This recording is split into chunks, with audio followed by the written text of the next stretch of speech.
Anna, this is Majo sitting in my hospital room at Mission Hospital and responding to your message, which I just saw a little bit ago about things have changed between us completely. And there's no way that I can make sense out of that aside from that it has to do with Jen Garrett. And I wrote a note that I'll use to accompany this, but I'm not going to try to convince you she was wrong.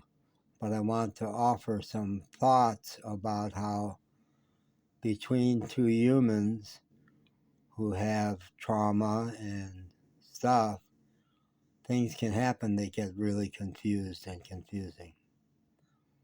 You know that Jen and I were close for a long time. You probably know that if you've heard, I hope you've seen the video of our poem in front of Jubilee about how much we loved each other. And in it, I talk about the point where I had suggested that we date, and she had said no, and I comically said, "You said you'd think about it. I like that." During that first year of the COVID, I was rambling around the North Country in my camper van, and when I would come back, Jen, who was then managing the Rosetta's restaurants, would give me food. And on one of those visits where we were transferring food, I said to her, "I've never heard about your parents. I've met your parents when Shayla died, but you've never talked about them. What were they like?" And she told me a very horrific story about how her dad, who was pretty much my age, beat her on a regular basis, and her mom was a narcissist who never protected her at all. It was a terrible, terrible story, shocking, and I really had the sense she doesn't talk about this.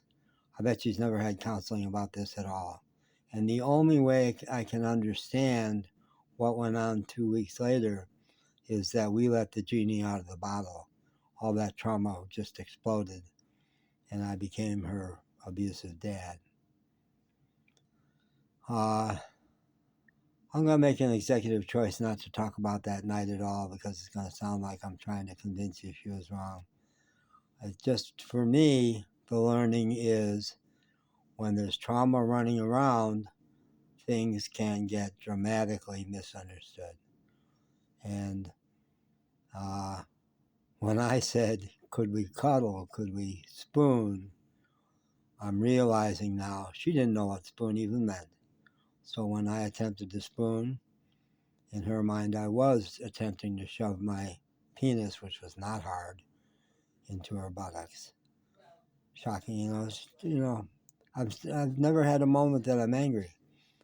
My social worker at the Haywood Respite Center said, "You're going to have a hard time getting apartments until you clear that warrant." You and the Buncombe County Sheriff had suggested to me I come in and turn myself in, and she said, "They may not hold you, but they could hold you." And they did hold me. And because Todd Williams handed the case off to the state attorney general because he didn't want to get his DA office involved at all, it took a week to get out of the jail. And I got wildly sick in the jail, and it was a hell. It was a hellish experience. Never through any of that have I ever been angry at Jen. No. We've had a really special relationship where I've just never been angry at her about anything. I just love her. I have the fantasy. I had really been hoping that 5 years later, she would have realized herself that that original story is not what happened. Apparently, that's not true, and so far it's on track to go to court on August 15th. I kind of hope it does, and here's my fantasy of what might happen there. She would, number one, see that I'm not angry, that not one part of me is angry at her. Number two, she would give her story, then they would have me give my story. I don't know if it's going to work that way, but this is my fantasy. I give my story, and halfway through my story, she says, "Wait, hold on, wait a minute. That's what actually happened. I don't know where I came up with this other story, but no, that's what happened. He didn't hurt me.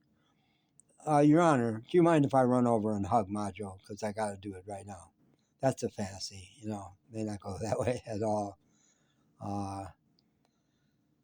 But it's one of the great tragedies of my life, great losses of my life. I loved her so much,